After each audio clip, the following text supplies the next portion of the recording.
অনেকে আমার কাছে জানতে চায়, ভাই চ্যাম্পিয়ন্স লিগ কবে থেকে শুরু হবে, লিগ পর্যায়ের খেলা কবে থেকে শুরু হবে, রিয়ালের খেলা কবে, বার্সার খেলা কবে, এইগুলা বলতেছি। তার আগে একটু বলি, যারা সিজনাল ফ্যান আছেন, যারা ন্যাশনাল টিমের খেলা ফলো করেন সবসময়, তাদেরকে বলবো যে ভাই একটু আমাদের সময় দেন, আমরা আপনাদের সাথে কথা বলবো 4 বছর পরে।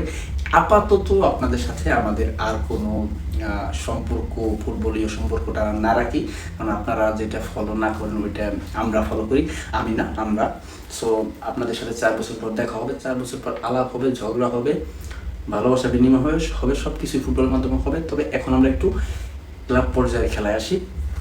ক্লাব পর্যায়ের খেলায় টপ 5 লিগে আপনার ধরেন সিরিয়া লিগ ইতালিয়ান, তারপরে লিগ 1 পিএসজি যেটা আমরা চিনি অর্থাৎ ফ্রান্সের লিগ, তারপর হচ্ছে ইংলিশ প্রিমিয়ার লিগ, তারপর হচ্ছে বুন্দেসলিগা এবং লা লিগা। এই টপ 5 লিগ এর মধ্যে জমজমাট কোনটা, এটা সবারই অনুমেয় আছে। তবে আমার কাছে যেটা মনে হয়, এটা আমি পরে বলতেছি।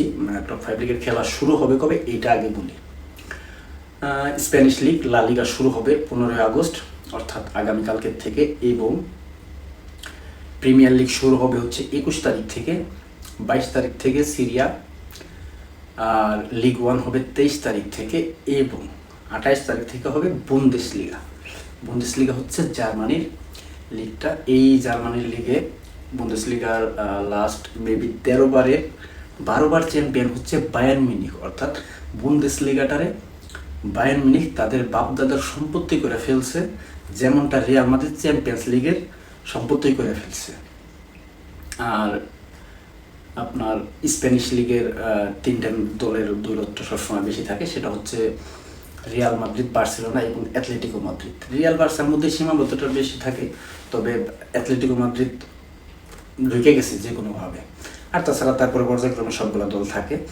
কিন্তু তারপরে আবার আরেকটা লিগ আছে, সেটা হচ্ছে লিগ 1। লিগ 1-এ পিএসজির আধিপত্য, সবাই ওই লিগ 1টারে চিনে পিএসজি দিয়ে। 2 বারের ডিফেন্ডিং চ্যাম্পিয়ন চ্যাম্পিয়ন্স লিগের পিএসজির ইতিহাসে প্রথমবার চ্যাম্পিয়ন হচ্ছে গেল সিজনে, এবং লাস্ট সিজনেও তারা চ্যাম্পিয়ন, অর্থাৎ টানা দ্বিতীয়বার তারা লিগ চ্যাম্পিয়ন হয়েছে। আর একটা লিগ, সেটা হচ্ছে সিরিয়া ইতালিয়ান। এই লিগে ইন্টার মিলান, এসি মিলান এর আধিপত্য দেখায়।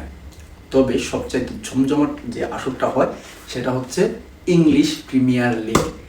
এই লিগে ভাই কারা চ্যাম্পিয়ন হইব, কারা চ্যাম্পিয়ন্স লিগে আসবো, মানে চ্যাম্পিয়ন্স লিগে তো যোগ্যতা হয় হচ্ছে লিগ পর্যায়ে 4টা দলের, তারপর আবার যারা ইউরোপা লিগের চ্যাম্পিয়ন হয় তারা ওই ইয়ার থেকে আসে।